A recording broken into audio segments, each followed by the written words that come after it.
Lesson 6.1, Representing Data. The statistical process is a way to solve statistical problems, and statistical problems are those problems that can be solved with the use of data. And it's a four-step process. The first step is to form a question that can be answered by data, and this can be any questions just so long as there is data that will help you to answer it. The second is to design and implement a plan that collects the appropriate data. Sometimes we're provided with data, sometimes we have to collect data. This is research. The third step is to analyze the data using graphical or numerical methods.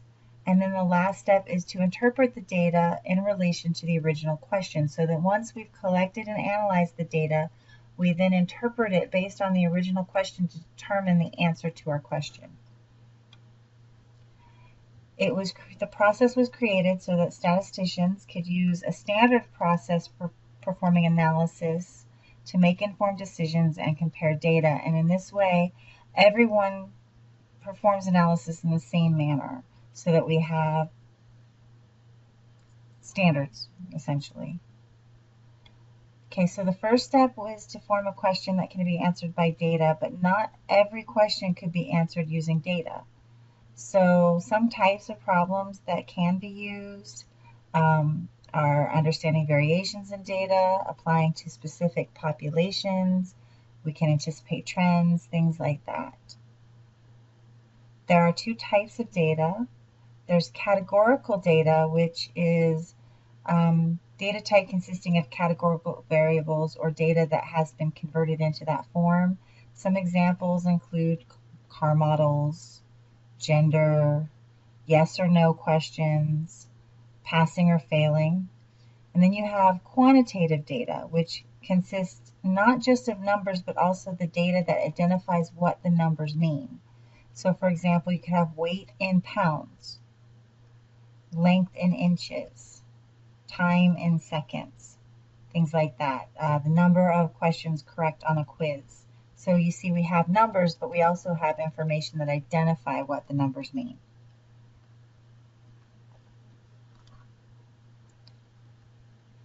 There are a lot of ways to represent data. We can use pictures, charts, graphs, equations, and there's even more.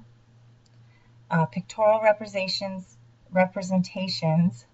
help make data interpretation easier and faster, because when you look at a picture, you can quickly glance at the picture and make some conclusions. One of these is a dot plot, and it's a type of frequency table. Frequency is the how often something occurs.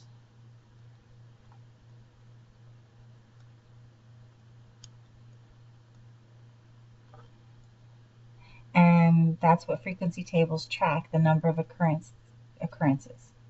So, for example, a student is taking a survey for the school newspaper, and they interview 200 students to find out how they get to school, and she creates a dot plot. So she creates this dot plot, and what does this dot plot tell us? That just by looking at it, each dot represents a single student, and you can see that the majority of the students take the bus, and the least amount of students are dropped off by their parents. So you have the majority taking the bus and the least being dropped off by parents, and then everything else is falling in between. Okay, so we're going to make a dot plot, and I have this 10-sided dice, and we're going to make a dot plot of the dice rolls. So first we'll get the dice rolling.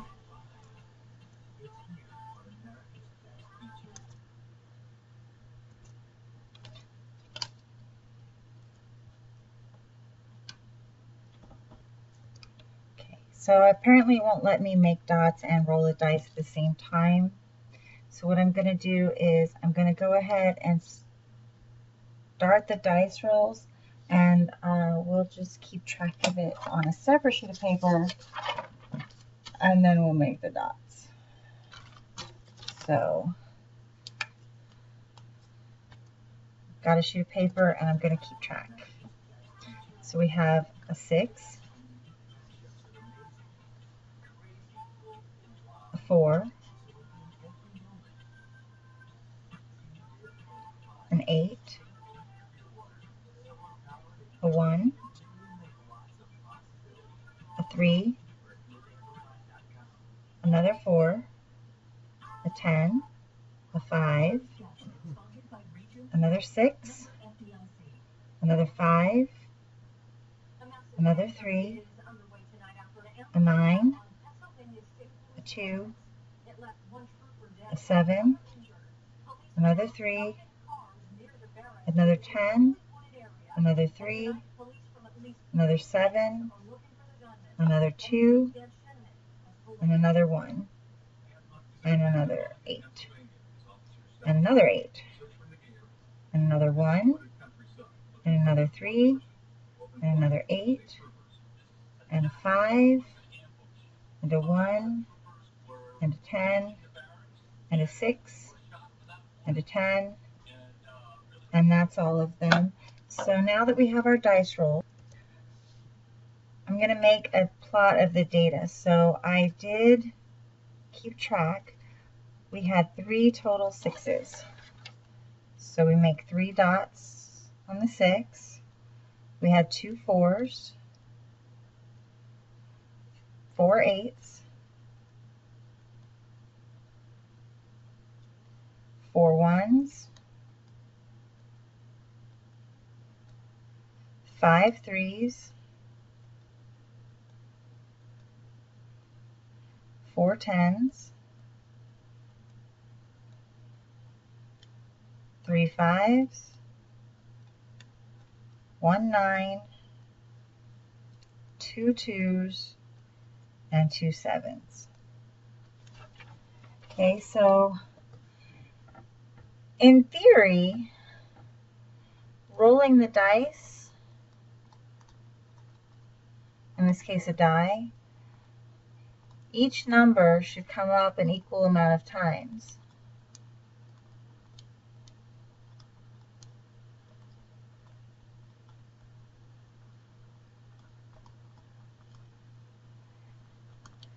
And if we rolled this often enough, if we did enough rolls, that would eventually happen. But since we had a limited number of rolls,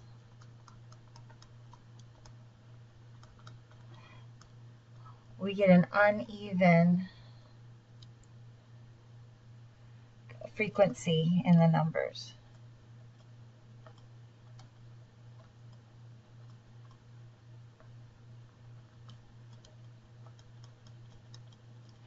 And in this case, the number 3 appeared most often and the number 9 appeared least often. But this is how you conduct or construct a dot plot.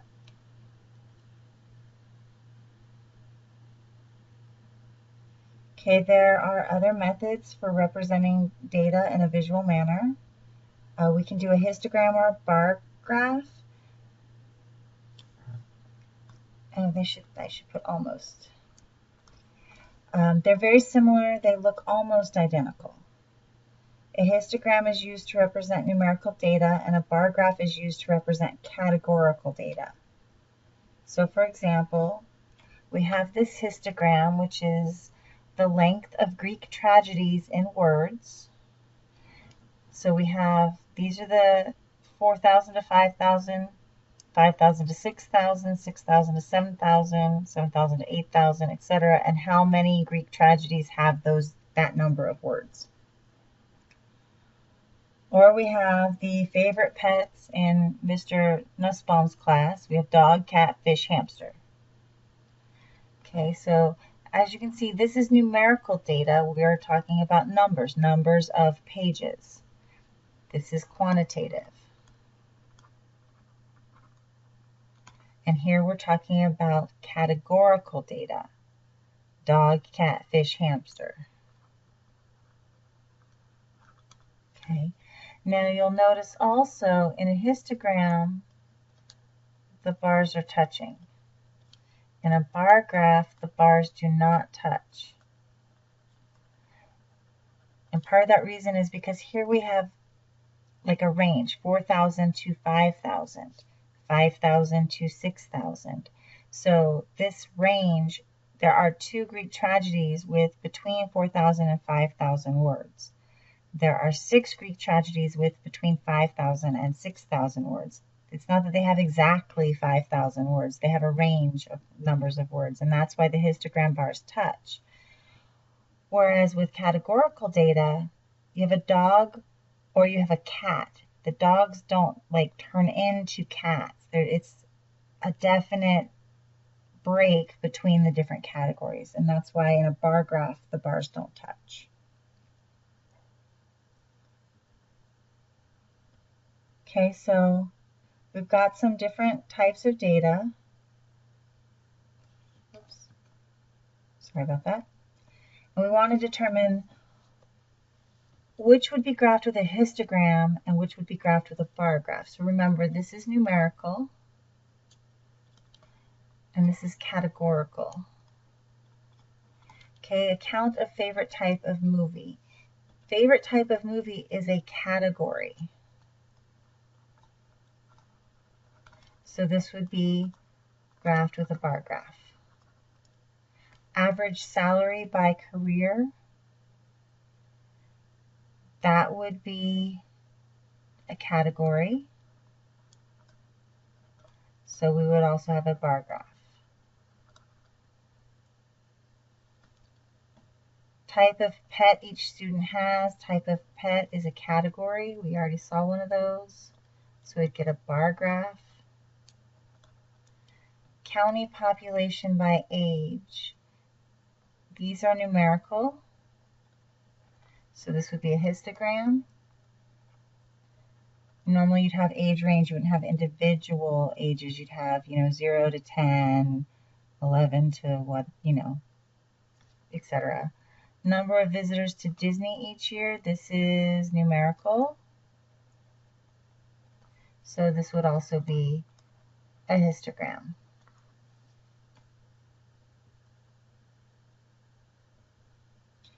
Okay, so we're going to create a bar graph with the following information. We had a group of people attending a movie on Friday night, and they were asked what their favorite kind of movie was. We have comedy, drama, horror, action, and sci-fi. Now, we are ranging between 82 and 136. I have 1, 2, 3, 4, 5, 6, 7, 8, 9, 10, 11, 12, 13, 14 spaces with which to put numbers. And so I'm going to do 140 minus 80, which gives me 60.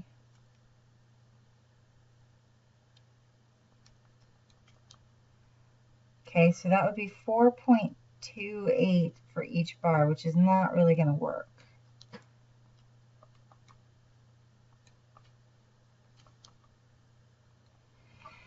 So what I'm going to do is I'm going to go ahead and start this at 80, and I'm going to go up by 5s.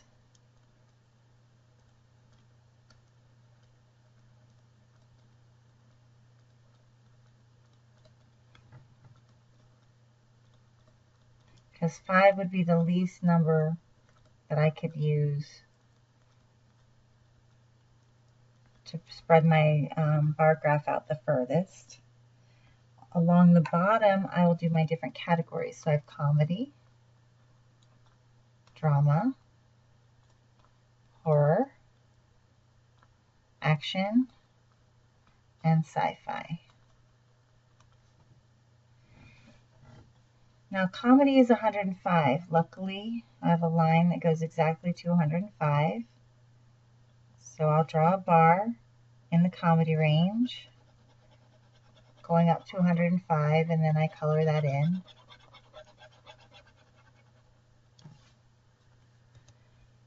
Okay, so there's my bar for comedy. Drama, I had 112. Now, my lines are 110 here and 115 up here. Now, I have 112, which is not quite halfway between 110 and 115. So I'm going to make that bar go about that high, and I'm going to color it in. Now, if I was able to, I would use a ruler and make this much prettier, but we get the idea. The next category I have is horror. We have 97. Now, 97 is just above 95. So I make my bar for horror. And I color that in.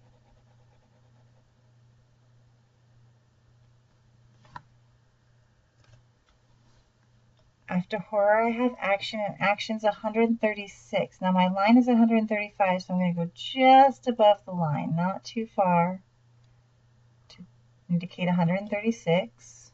And again, if I had my ability to use a ruler, I'd make this much straighter and nicer, but I don't, so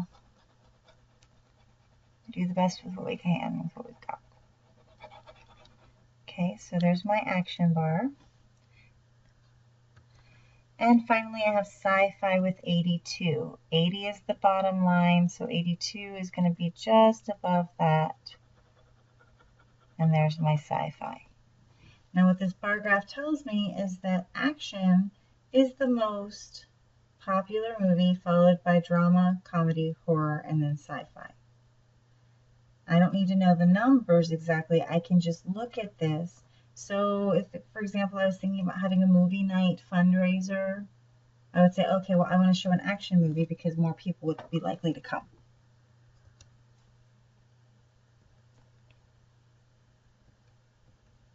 Now, in order to create a histogram, we've got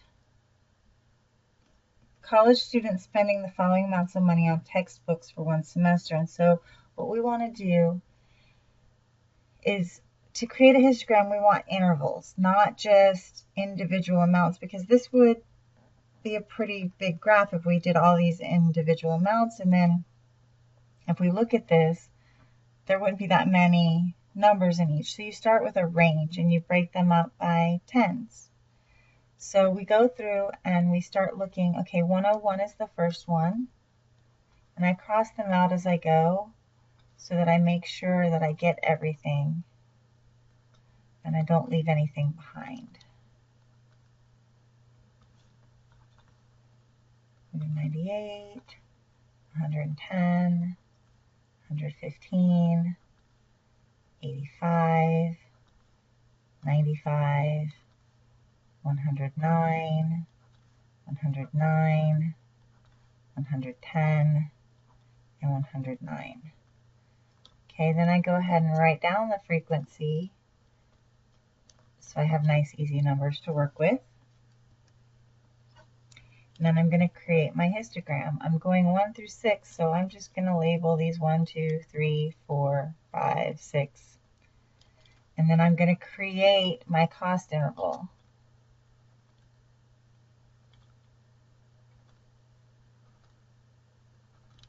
Okay, I'll start with 80, 90, 100, 110, 120. So between 80 and 89, so 80 to 90, I had 2. So I'm going to draw that box right there. Between 90 and 100, 90 to 99, I had 3. Between 100 and 110, so 100 to 109, I had 6. Between 110 and 120, I was back down to 3. And then 120 to 129, so 130, I had 1. Then typically you'll color these in so that you have some nice definition. So you might make one box yellow, and the next box green.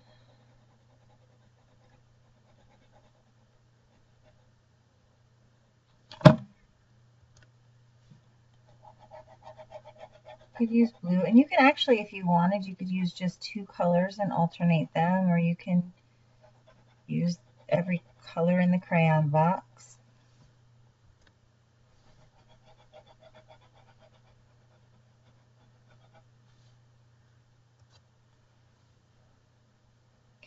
And what this does is give us a nice visual representation, and we can say that the average college textbook costs between $100 and $110. That's what you'd most likely pay.